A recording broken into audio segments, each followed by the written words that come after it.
Soy Juan José del Campo Gorostidi, autor del curso Fundamentos de Ciencia e Ingeniería de Materiales. Voy a presentar la lección 2, cuyo título es Energía de enlace y estructuras cristalinas. El temario consiste en los siguientes puntos: concepto de energía de enlace, relación entre la energía de enlace y el módulo elástico, vinculación entre el tipo de enlace y la energía de enlace,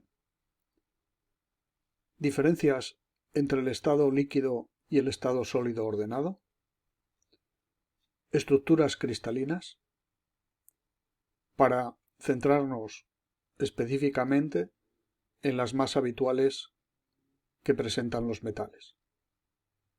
Definición de localización, dirección y plano cristalográfico, ordenamiento atómico y defectos de red. Concluiremos el tema con unos ejercicios relativos al sistema cúbico centrado en las caras y al sistema hexagonal compacto. ¿Qué fuerza mantiene a los átomos unidos en un sólido? La respuesta es las fuerzas de atracción electrostática que se manifiestan entre los núcleos de los átomos y los electrones, constituyéndose así los enlaces. En la gráfica he representado las fuerzas de atracción y las fuerzas de repulsión, pudiendo observar la evolución de las mismas en función de la distancia interatómica. Las fuerzas de atracción disminuyen a medida que la distancia interatómica aumenta y las fuerzas de repulsión aumentan de forma acusada cuando los átomos se encuentran en gran proximidad. El punto de intersección de la fuerza neta, sumatorio de las fuerzas de atracción y de las fuerzas de repulsión, representa la posición de equilibrio. Es la distancia entre centros de átomos cuando se alcanza el equilibrio. Esto es, cuando se ha constituido la unión y el sistema no está sometido a fuerzas externas. En una representación del átomo como esfera, en el plano un círculo, la distancia de equilibrio R sub 0 viene a significar aquella distancia existente cuando se ha constituido el enlace, sea este covalente, como es el caso del hidrógeno, o de otro tipo. En esa posición, el sistema adquiere un estado de mínima energía. Todo sistema tiende al equilibrio, y el equilibrio supone alcanzar el estado de mínima energía. En el caso del enlace covalente del hidrógeno, la distancia de equilibrio, R sub e, que es R sub 0 en la gráfica anterior, es de 74 picómetros y la energía de enlace de 4,36 por 10 elevado a 5 julios por mol. Si el sistema que está en equilibrio y que ha constituido el enlace se somete a un esfuerzo de tracción F, se produce un aumento de la distancia de separación entre átomos. Si este mecanismo lo representamos a través de un sistema físico que es como es un muelle, y el muelle representara la energía de enlace, es la energía de cohesión que configura el enlace químico quien soporta las tensiones que origina la aplicación de un esfuerzo externo en el material. En tanto y cuanto la aplicación de este esfuerzo responda a una ley lineal, que en el modelo físico que aquí represento supondría que K es la constante elástica del muelle, la deformación o distancia r entre los átomos será proporcional a la fuerza aplicada, siendo la constante de proporcionalidad un factor K que representa la energía de enlace. Transponiendo este modelo físico a la conocida como ley de Hooke, que estudiaremos en el tema 3 relativo a propiedades mecánicas, observamos que dicha ley establece que la tensión aplicada, resultado de dividir la fuerza entre la sección, es proporcional a la deformación obtenida. Y la constante de proporcionalidad es el módulo elástico o módulo de Young.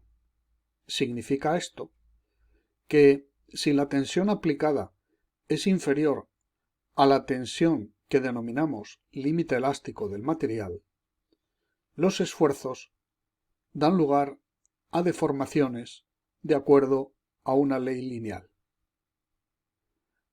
Esta ecuación no es sino la de una recta que pasa por el origen, siendo la pendiente de dicha recta el módulo de Young. Pues bien, si trazamos si calculamos la derivada de la curva que representa la fuerza de enlace en el punto R igual a R sub 0, obtenemos una recta que es tangente a la curva en el punto R igual a R sub 0 y que no es sino la expresión de la rigidez del material, esto es, de su módulo elástico. Por tanto, aquellos materiales que presenten una fuerza, una energía de enlace más elevada que otros, tendrán un módulo elástico más acusado.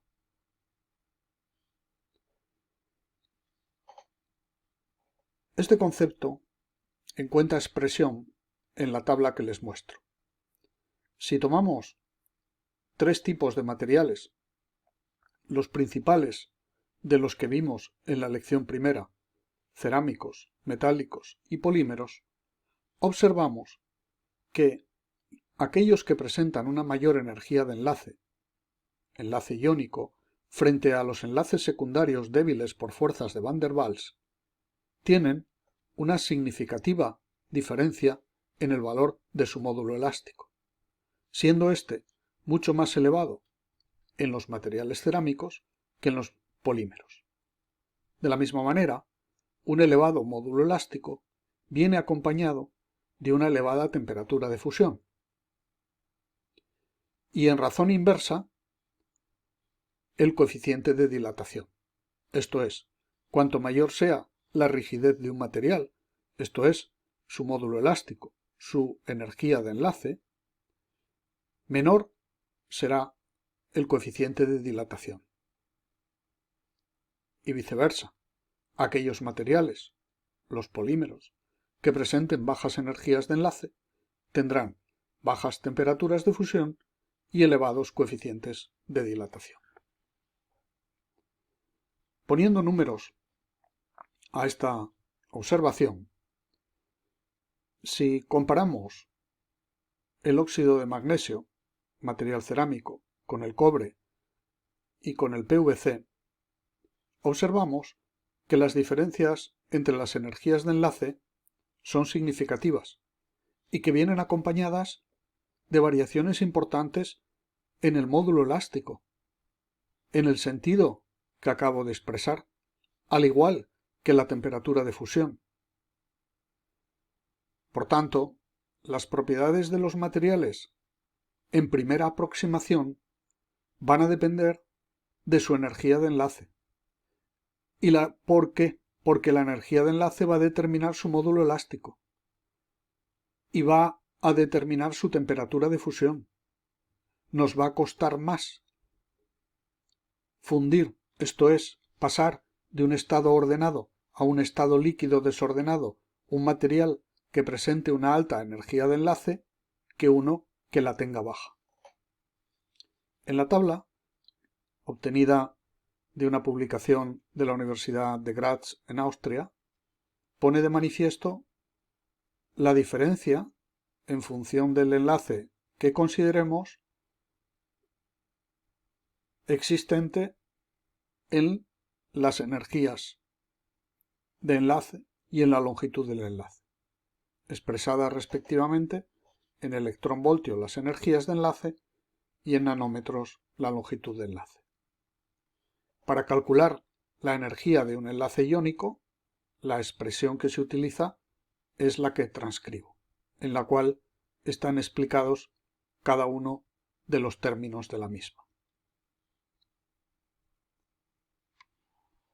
Antes de proceder a exponer las estructuras cristalinas de los materiales en estado sólido, es necesario hacer una breve presentación de la diferencia existente entre el estado líquido y el estado sólido. Sobre este tema, sobre este asunto, insistiremos en la lección 6, solidificación de un metal puro. Bien, un líquido, en esencia, es un material que no presenta estructura cristalina. Se caracteriza porque los átomos, en el estado líquido, tienen suficiente energía cinética, la he representado aquí a través de un vector mediante un vector velocidad, tienen energía cinética suficiente como para romper aquellas agrupaciones de átomos que puedan formarse y que no tienen la energía suficiente como para soportar el impacto de aquellos átomos que con una velocidad suficiente para ello impactan con una energía superior a la de la unión constituida. Por tanto, el líquido se caracteriza por la presencia de átomos no ordenados, con suficiente velocidad y energía para impedir la agrupación según un ordenamiento cristalino, por tanto, ordenado. A medida que descendemos la temperatura, el vector velocidad disminuye, la energía vibracional de los átomos disminuye, su movimiento se ve restringido, alcanzándose para una temperatura que es la temperatura de fusión, temperatura de solidificación, igual temperatura de equilibrio en el estado líquido sólido o frontera, en la cual las agregaciones se producirían en mismo número que las desagregaciones. Siendo necesario fuerza impulsora de la solidificación aumentar el subenfriamiento, realizar la solidificación a una temperatura inferior a la temperatura de la solidificación, para que el balance neto sea el de formación de una estructura cristalina ordenada. Por tanto, la diferencia fundamental entre el estado líquido y el estado sólido es el grado de orden de la materia. Las estructuras cristalinas se producen cuando los átomos, iones o moléculas se ordenan, siguiendo una disposición regular y repetitiva en el espacio. Decimos así que se ha formado un sólido cristalino. La unidad elemental que se repite es la que llamamos celda o celdilla unidad, cuya imagen es representado. Cada sistema cristalino tiene su propia celdilla unidad. Y la celdilla unidad queda definida por 6 parámetros.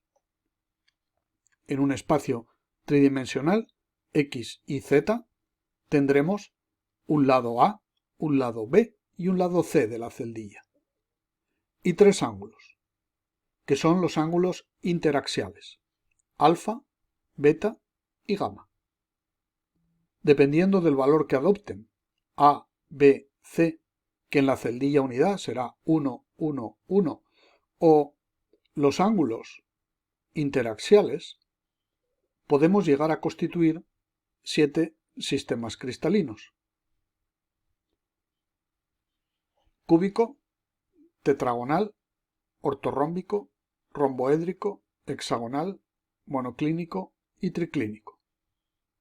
Si la celda unidad, como señalaba anteriormente, es 1, 1, 1, tendremos el sistema cúbico.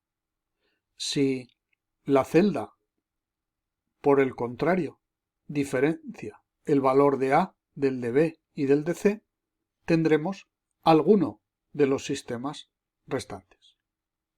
He señalado en negrita el sistema cúbico y el sistema hexagonal, distinguiendo en el sistema cúbico la estructura centrada en el cuerpo, B de body, cuerpo, de la estructura FCC, cúbico centrado en las caras, face, F de cara, y el sistema hexagonal compacto, cuyo acrónimo es HCP, por ser estos dos sistemas cristalinos los más habituales en los materiales metálicos. La celdilla unidad en el sistema cúbico, como su propio nombre indica, está constituida por un parámetro de red A en genérico. El volumen de la celdilla unidad en el sistema cúbico será A por A por A cubo. Y la relación entre el parámetro de red y el radio del átomo vendrá determinada por la relación geométrica que podamos derivar. En el sistema cúbico centrado en el cuerpo, las esferas que representan los átomos son tangentes en el plano diagonal, en la diagonal del cubo.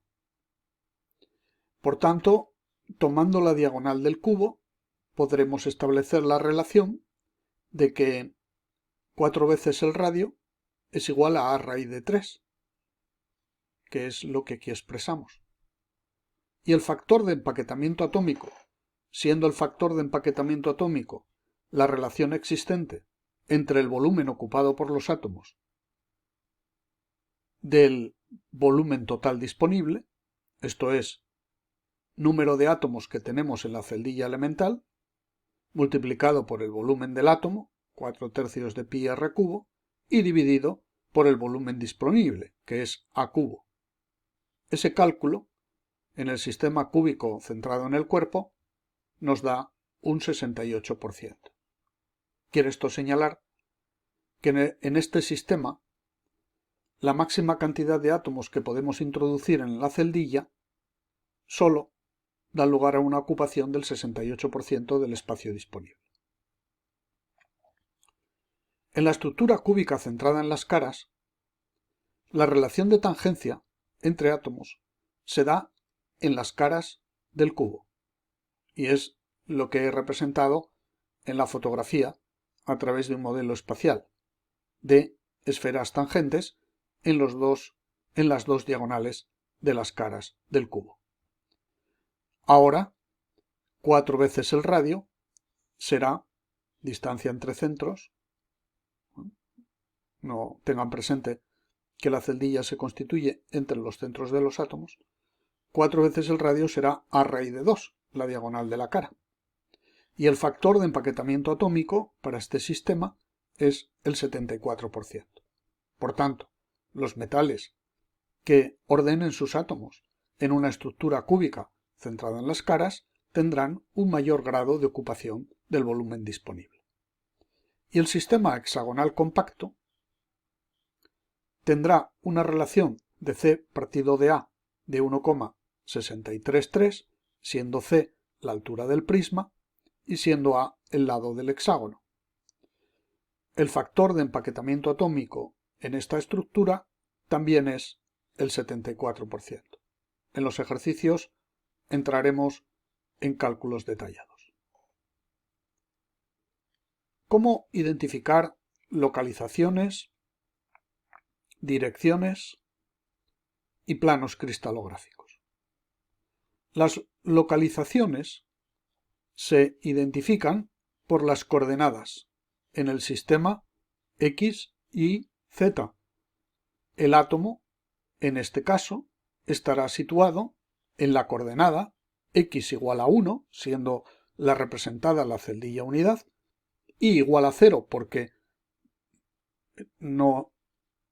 la posición no implica desplazamiento en el eje Y ni tampoco en el eje Z. Por tanto, este átomo tendrá una coordenada que es 1, 0, 0.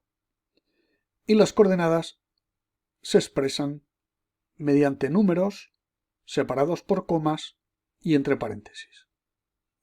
El vector dirección es un vector que, partiendo del origen, se dirige a un punto concreto, a una localización, a una posición en la red cristalina. En este caso, el vector cristalográfico que, partiendo del origen, se dirige al punto 1, 0, 0 es la dirección corchete 1, 0, 0, cerrar corchete. Esto es, las direcciones cristalográficas se expresan entre corchetes y sin comas, y además deben ser números enteros. ¿Qué significa esto? Un vector que, dirigiéndose desde el origen a la mitad de la arista, cuya posición es coordenada 1, 1 medio, 0, tendrá como notación de vector dirección corchete 2, 1, 0, que es el resultado de convertir a entera la expresión anterior. Los planos cristalográficos se identifican mediante los denominados índices de Miller. Los índices de Miller son los recíprocos de las intersecciones del plano con los ejes de coordenadas x, y, z. Si el resultado presenta un número fraccionario, ha de convertirse a número entero. Eso sí, guardando la misma razón entre las intersecciones. Los índices de Miller se expresan entre paréntesis y sin comas. Recuerden, las coordenadas entre paréntesis y con comas. Los índices de Miller, los recíprocos de las intersecciones del plano susodicho con los ejes, calculando su recíproco y llevándolo a número entero. En la figura he representado el plano superior, que es el 0, 0, 1, y el plano diametral, que corta la celdilla unidad en los tres puntos 1, 0, 0, 0, 1, 0, 0, 0, 1, plano 1, 1, 1. ¿Cómo se produce el ordenamiento atómico? El ordenamiento atómico se puede visualizar en el aula o en el domicilio de forma muy sencilla. Dispongan ustedes de pequeñas esferas, canicas, pelotas de ping-pong, cualquier esfera de las habituales en un hogar o que puedan buscar fácilmente y adquirir en el comercio, les va a permitir entender el ordenamiento cristalino. Los átomos se ordenan según planos. Llamemos al plano primero que constituimos plano A. Y la única condición es que ustedes tracen un recinto para que las esferas no rueden y dispongan un número suficiente de esferas tangentes unas de otras y cierren el recinto. Pónganle los bordes o frontera para que no rueden. Habrán constituido la primera capa de átomos, que es la capa A. En este modelo tridimensional serían las esferas doradas. A continuación, dispongan la capa 2. En el dibujo la hemos llamado B, de color negro. y sus centros se sitúan en los huecos de la capa anterior. Vean el modelo tridimensional. En este triángulo constituido por 3 átomos hay un hueco central. En ese hueco central he situado una esfera. En el siguiente no me cabe. La he dispuesto en el siguiente y así sucesivamente. Es una estructura que llamamos A, planos tipo A, planos tipo B. La tercera capa, en este sistema, se empaquetaría justo en la vertical de los átomos del plano A. Lo he querido significar en este modelo tridimensional a través de estos clavos que atraviesan el centro de los átomos de la capa A y que nos están indicando las posiciones en las que deberíamos ensartar el tercer plano, en la misma posición que el plano A. Y así constituimos la figura que está en la portada de esta lección, que es la correspondiente al sistema hexagonal compacto. Repetición de planos AB, AB, AB. Otra forma de empaquetar los átomos es la que, sobre los planos A y B ya descritos, situáramos una tercera capa de átomos que denominamos C, que estarían situados en los huecos que dejan los átomos de la capa B. Y ven ustedes que los centros de A, de B y de C no coinciden. Es lo que he representado en este modelo, que es el sistema cúbico centrado en las caras, y cuya representación vista desde la cara es la que está en la figura que les señalo. Bien, esta forma de empaquetar los átomos en secuencia A, B, C es la propia y característica del sistema cúbico centrado en las caras.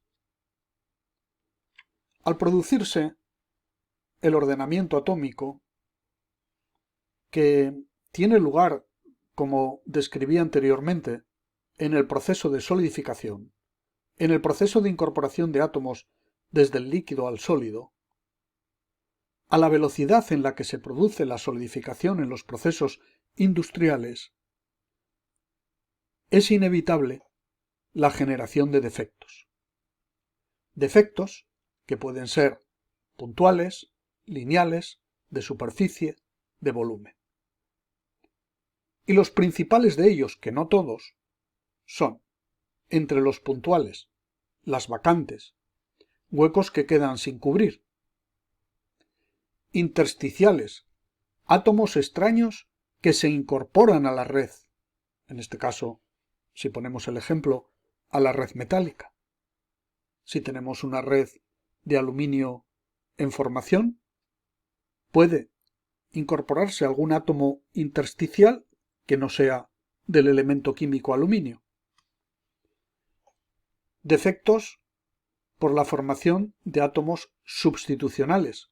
Un átomo de tamaño similar al principal sustituye al principal en su red cristalina.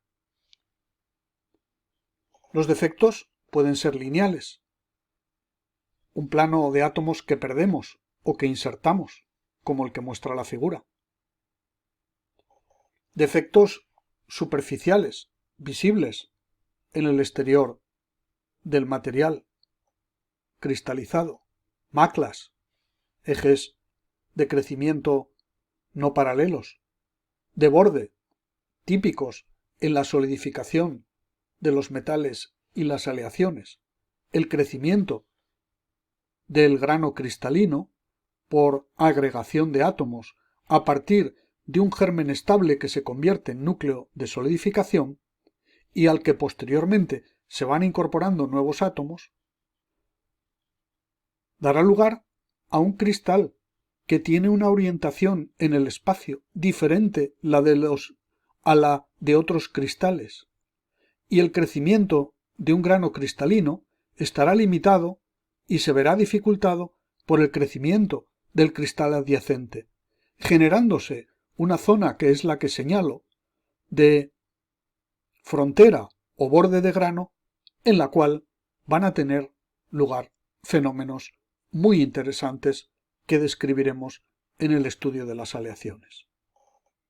En definitiva, la existencia de defectos en el ordenamiento cristalino va a tener consecuencias en las propiedades tecnológicas de las aleaciones y en el comportamiento mecánico de los materiales, entre ellos la deformación plástica, debida o favorecida por el movimiento de las dislocaciones.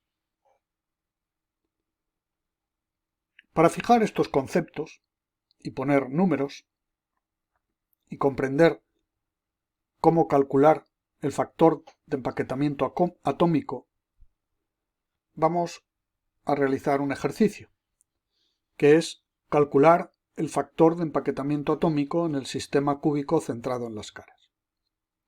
Tomemos la cara, porque antes señalaba que es en la cara donde se produce, en la diagonal de las caras, donde se produce la tangencia entre átomos, por tanto de donde podemos sacar la relación de que 4 veces el radio es igual al parámetro de red. Luego, si 4 veces el radio es igual a la diagonal, porque este valor, el de la diagonal, siendo A el parámetro de red, es A raíz de 2. La relación en el sistema cúbico centrado en las caras será que el parámetro de red es igual a 4 veces el radio atómico partido de la raíz de 2. Como el volumen del cubo es A cubo, solo necesitamos calcular el número de átomos por celda para introducirlo en la expresión que nos da el factor de empaquetamiento atómico. El número de átomos por celda en el sistema cúbico centrado en las caras será, vamos a valernos de la figura que presentábamos anteriormente, será 1/8 de esfera en cada vértice, 1/8 de átomo en cada vértice del cubo. ¿Y por qué 1/8? Porque este átomo, esta otra parte está compartida por la celdilla adyacente y por la celdilla que está delante y por la que está yuxtapuesta, pero a su vez tenemos otra celdilla en el plano superior. Por tanto, el átomo del vértice está compartido por 8 celdillas. Si tenemos 8 vértices, la contribución neta es un átomo. Y en el centro de cada cara tenemos medio átomo. Medio porque el otro medio está en la celdilla que tendríamos delante del plano de la pantalla. Como tenemos 6 caras, la contribución neta son 3 átomos. Por tanto, sistema cúbico centrado en las caras tiene 4 átomos equivalentes por celdilla, que multiplicados por el volumen del átomo, 4/3 de pi r cubo, volumen de la esfera, y dividido por el volumen disponible a cubo, y teniendo en cuenta la relación existente entre A y R que hemos derivado, obtenemos el 74% de factor de empaquetamiento atómico.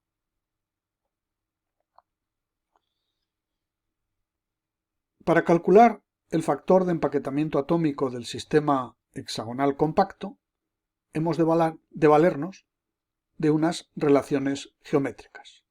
En primer lugar, identificamos la altura del prisma, parámetro C.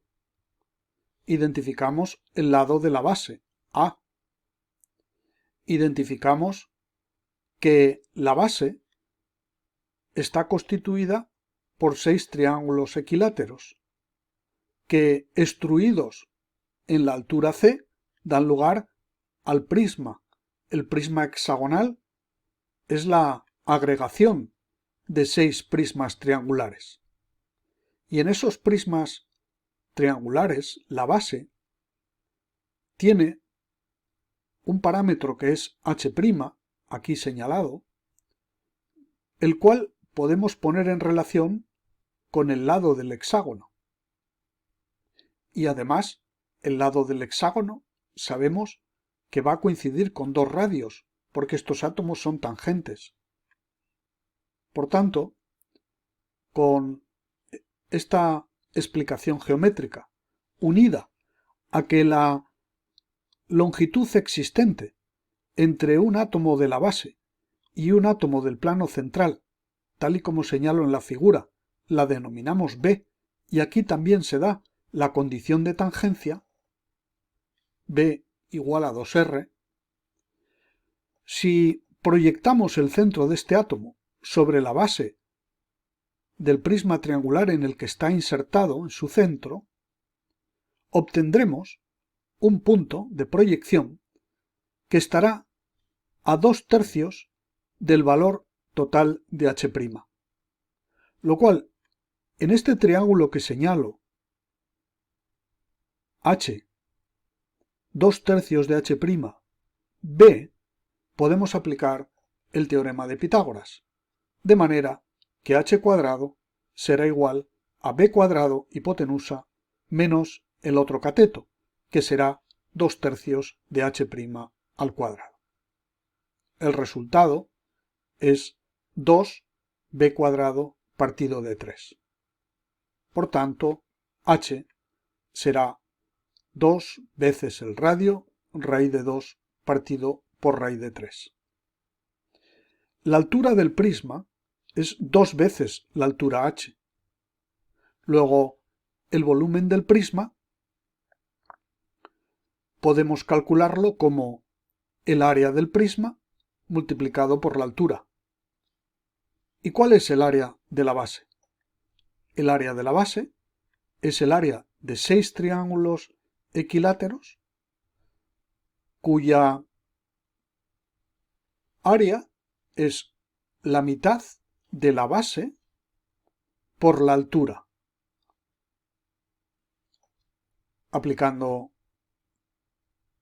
un cálculo trigonométrico sencillo y considerando que este ángulo es 60 grados, llegamos a derivar que el área de la base es 6 veces el radio al cuadrado raíz de 3. Por tanto, el volumen del prisma será el área de la base multiplicado por la altura, y la altura es 2 veces h. Por tanto, 4r raíz de 2 partido de raíz de 3. Resultado, 24r cubo raíz de 2. El factor de empaquetamiento atómico será el volumen ocupado por los átomos, número de átomos en el sistema 6, multiplicado por el volumen de la esfera y dividido por el volumen total disponible, lo que nos da el 74%.